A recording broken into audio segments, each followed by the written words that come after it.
Welcome to Narc Free Maven. My name's Maven, and thank you for joining me this evening. This is a calm and supportive space for people recovering from narcissistic abuse, emotional manipulation, and confusing relationship dynamics. If your mind has been racing, if you've been replaying conversations or trying to understand behaviors that never fully made sense, then I hope this video helps you feel a little bit more grounded tonight.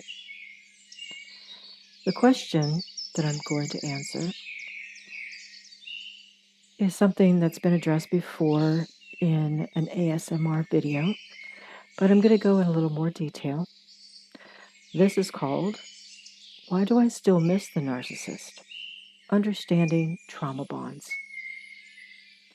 Someone recently asked this question. Why do I still miss the narcissist, even after everything that's happened? If you've ever asked yourself this question, you're not alone. Many survivors of narcissistic abuse feel deeply confused by the attachment that remains after the relationship ends.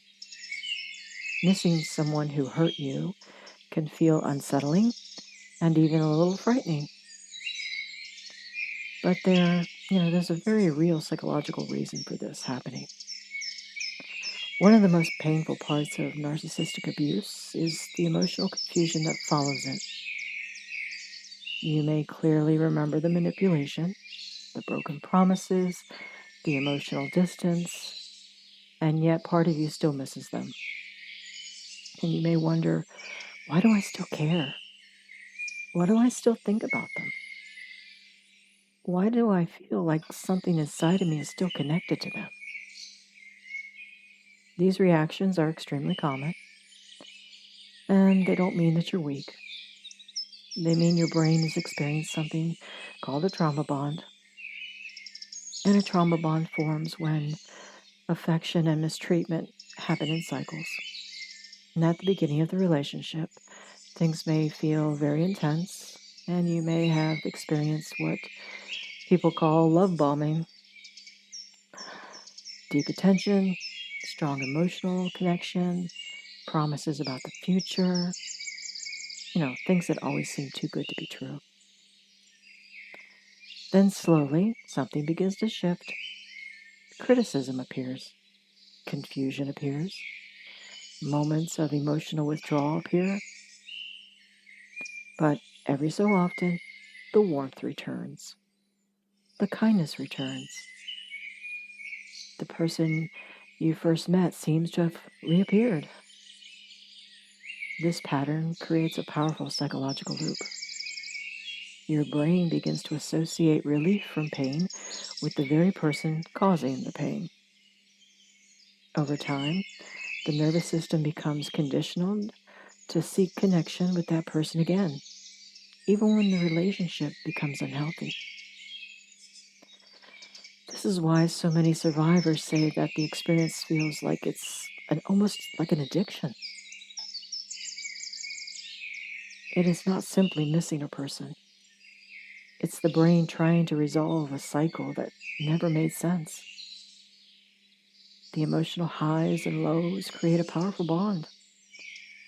So when you find yourself missing the narcissist, it doesn't mean the relationship was healthy.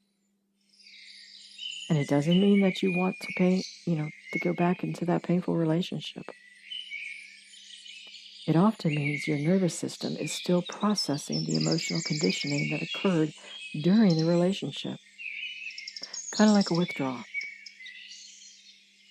The good news is that trauma bonds do weaken with time. Distance helps. Understanding what happened helps. And slowly rebuilding trust with yourself does help. Many survivors begin to notice that as they learn more about narcissistic abuse, the confusion starts to fade. The emotional pull begins to weaken, and the attachment slowly loses its intensity. Healing from narcissistic abuse rarely happens overnight, but clarity does come, one layer at a time. If you still miss the narcissist, please remember that this reaction is a very common and human response to emotional conditioning. You're not broken. You're not foolish. You're someone whose mind and nervous system adapted to survive a difficult relationship. And with time and patience and understanding, clarity does return. Thank you for listening. Again, I'm Maven from Narc Free Maven. My goal with these videos is to create a calm, steady space for people healing from narcissistic and emotional abuse, a place where your mind can slow down, your nervous system can breathe, and you can begin finding clarity again one step at a time.